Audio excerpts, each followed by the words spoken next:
ಈಗ CM DCM 2-3 ಸಲ ಡೆಲ್ಲಿಗೆ ಹೋಗಿ ಬಂದು ಸರ್, ಕಾರ್ಯಕರ್ತರಿಗೆ ಗುಡ್ ನ್ಯೂಸ್ ಸಿಗ್ತಿಲ್ಲ ಅನ್ನೋ ಚರ್ಚೆ, ನಿಗಮ ಮಂಡಳಿ ಬಾಕಿ ಇದೆ, ಮತ್ತೊಂದು ಕಡೆಗೆ MLC ನಾಮನಿರ್ದೇಶನ ಬಹುತೇಕವಾಗಿ ಅಂತಿಮ ಆಗಿತ್ತು ಅಂತ ಹೇಳ್ತಾ ಇದ್ವಿ ಸರ್. ಬಟ್ ಸದ್ಯದಲ್ಲೇ ನಮ್ಮ ಜನರಲ್ ಸೆಕ್ರೆಟರಿ ಅವರು ಬರ್ತಾರೆ.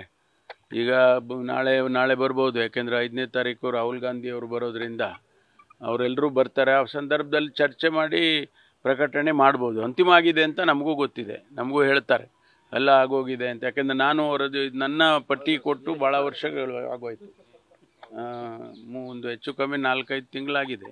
ಅದನ್ನು ಅವರೆಲ್ಲ ಸ್ಕ್ರೂಟಿನಿ ಮಾಡಿ ಕೊಡ್ತಾರೆ.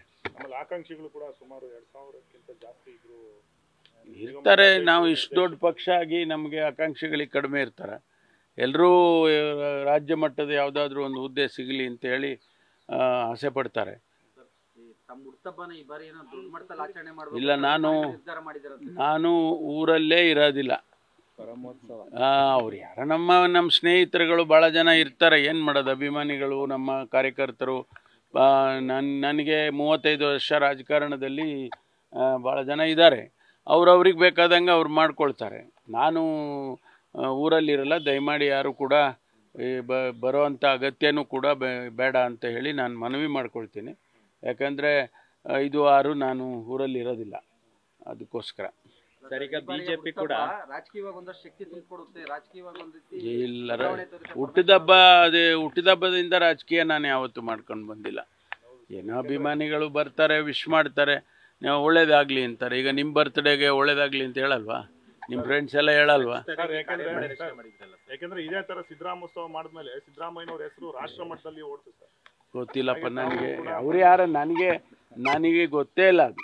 ನನಗೆ ನಮ್ಮ ಹುಡುಗರು ಅವ್ರು ಏನೋ ಹೆಸರು ಇಟ್ಕೊಂಡ್ಬಿಡ್ತಾರೆ, ನಾವೇನು ಮಾಡೋದು?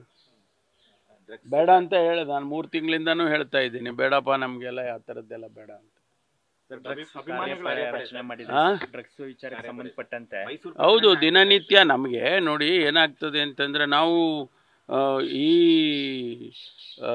ಒಂದು ರೀತಿಯಲ್ಲಿ ವಾರೇ ಡಿಕ್ಲೇರ್ ಮಾಡಿದ್ದೀವಿ ಅಗೇನ್ಸ್ಟ್ ದಿ ಡ್ರಗ್ಸ್. ಅದು ಇಂಥದ್ದು ಸಿಕ್ಕಿದಾಗ ನಮ್ಗೆ ಇನ್ನೂ ಹೆಚ್ಚು ಜವಾಬ್ದಾರಿ ಹೆಚ್ಚಾಗ್ತದೆ ನಮಗೆ.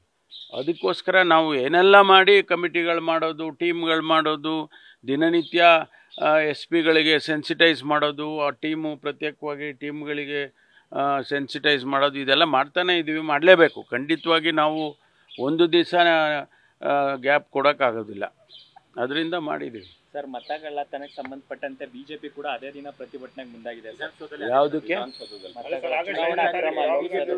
ವಿಧಾನಸೌಧದಲ್ಲಿ ಪ್ರೊಟೆಸ್ಟ್, ನಿಮ್ಮ ಪ್ರತಿಭಟನೆಗೆ ವಿರುದ್ಧವಾಗಿ ಪ್ರತಿಭಟನೆ ಮಾಡ್ತಾರೆ. ಅದು ಅವರ ಹಕ್ಕು, ಮಾಡಲಿ.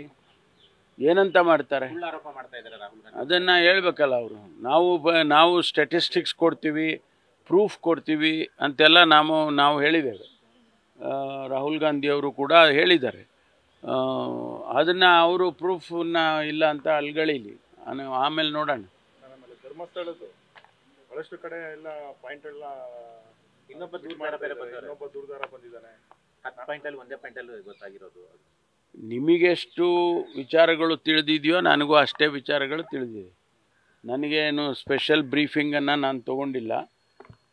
ಯಾಕೆಂದರೆ ಇದು ಅಂತಿಮ ಆಗಲಿ, ಯಾರು ಇದರಲ್ಲಿ ಇಂಟರ್ಫಿಯರ್ ಆಗೋದಾಗಲಿ ಅಥವಾ ಯಾರು ಇದರಲ್ಲಿ ವಿಚಾರಗಳನ್ನು ಡೈವರ್ಟ್ ಮಾಡೋದಾಗಲಿ ಇಂಥವೆಲ್ಲ ಆಗಲೇಬಾರ್ದು ಅಂತೇಳಿ ನಾವು ಅವರಿಗೆ ಫ್ರೀ ಹ್ಯಾಂಡ್ ಕೊಟ್ಟಿದ್ದೀವಿ.